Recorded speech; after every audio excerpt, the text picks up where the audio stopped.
नमस्कार मित्रों, स्वागत है आपका एक बार फिर से ज्ञानदीप चैनल पर। आज हम पढ़ेंगे कबीर ग्रंथावली। इसके संपादक हैं आचार्य प्रसाद द्विवेदी के पद संख्या 160 को। ये पद यूजीसी नेट पाठ्यक्रम में सम्मिलित है। इसकी व्याख्या करने से पहले हम पहले एक बार पद को पढ़ लेते हैं।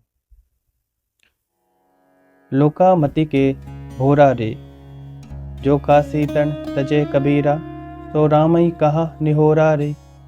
तब हम वैसे अब हम ऐसे, यही जन्म का लाहा रे। राम भगति पर जाको हित चित, ताको अचिरज काहा रे। गुरु प्रसाद साध की संगत, जग जीते जाई चुलाहा रे। कहे कबीर सुनहु रे संतो, भ्रमि पर जिन कोई रे। जस काशी तस मगहर ऊसर, हृदय राम सती होई रे।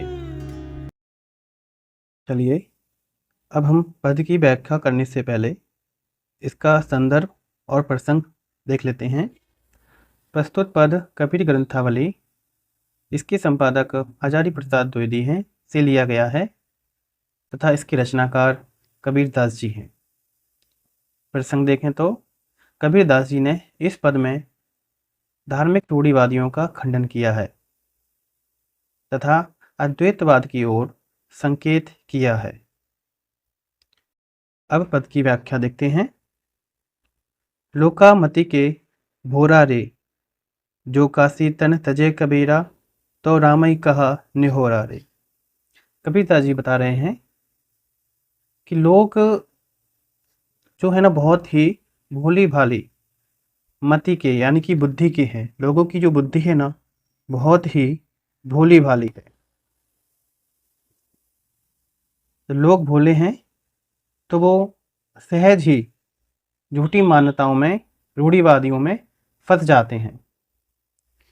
जो काशी तन तजे कबीरा, तो रामी कहा निहोरा रे। आगे कबीरदास जी बताते हैं कि यदि कबीर मुक्ति की कामना से काशी में प्राणांत करें, अगर काशी में उनकी मृत्यु हो, तो ऐसा करने से राम की क्या कृपा है। राम ने कहा निहोरा रे। निहोरा मतलब योगदान, ठीक है, या याचना।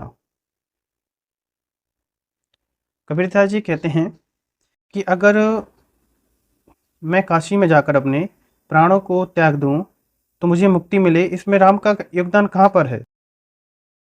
कबीरदास जी क्या बता रहे हैं कि मुक्ति किसी स्थान विशेष से नहीं है, बल्कि मुक्ति राम की कृपा से होती है। केवल काशी में मात्र प्राण त्यागने से हम मुक्ति प्राप्त नहीं कर सकते। अगर हमारी राम में आस्था है, ईश्वर में आस्था है, तो हमें मुक्ति कहीं भी मिल जाएगी। इसी असत धारणा में कबीर को विश्वास नहीं है। आगे चलिए देखते हैं। तब हम वैसे अब हम ऐसे, यही जन्म का लाहा रे। राम भगति पर जाको हित चित, ताको अचिरज कहा रे। कबीरदास जी बता रहे हैं तब हम वैसे अब हम ऐसे, मतलब पहले भी मैं मति का भोरा था, बुद्धि का भोला था और लोगों की बातों में आ जाता था, लेकिन अब मैं वैसा नहीं रहा। अब वो आडंबरपूर्ण झूठी मान्यताओं को तनिक भी नहीं मानते हैं और बता रहे हैं यही जन्म का लाहा है, और यही मेरे इस जन्म का लाहा यानी कि लाभ है। क्या लाभ है कि पहले वो वैसे थे, भोरे थे, अब भोरे नहीं हैं। उन्होंने पहचान लिया है कि ये सब चीज़ें आडंबरपूर्ण हैं, झूठी मान्यताएं हैं। फिर कहते हैं कबीरदास जी, राम भगति परि चाको हित चित, ताको अचरज काहारे। बता रहे हैं कि अगर व्यक्ति भगवान राम की भक्ति में विश्वास करे, उनकी भक्ति को अनुभूति के माध्यम से समझे, ठीक है, राम भक्ति परि चाको हित चित, यानी कि उसके हित में, उसके चित्त में राम भक्ति अच्छी तरीके से है, तो वो आराम से मुक्ति को प्राप्त कर लेगा। इसमें कोई आश्चर्य की बात नहीं है। आगे देखते हैं। गुरु प्रसाद साधकी संगत जग जीते जाई जुलाहारे, कह कबीर सुनो रे संतो भ्रमि परिजिन होई रे, जिस काशी तस मगहर उसर हृदय राम सती होई रे। कबीरदास जी भी कहते हैं आगे कि गुरु की कृपा से, गुरु के प्रसाद से, गुरु की कृपा से और सज्जनों की संगत से, साध की संगत यानी कि सज्जनों की संगत से, वो इन सभी के प्रभाव से इस जगत को जीत कर जा रहा है, यानी कि उन्होंने मुक्ति का मार्ग देख लिया है। जग जीत जाई जुल्हारे, कहे कबीर सुनो रे संतो भ्रमि परिजिन कोई रे। कबीरदास जी कहते हैं कि हे संतो सुनो, किसी को भी भ्रम में नहीं पड़ना है हमें इस प्रकार के कि काशी में जाके अगर हमारी मृत्यु होगी तो हमें मुक्ति मिलेगी। यदि हृदय में, हमारे मन में राम के प्रति सच्ची श्रद्धा है, सच्ची भक्ति है, तो जैसी काशी, जस काशी तस मगर ऊसर, जिस प्रकार काशी है वैसे ही मगहर है। ऊसर का अर्थ होता है यहाँ पर बंजर भूमि। यहाँ पर कबीरदास जी ये बताना चाह रहे हैं, यहाँ पर मगहर है,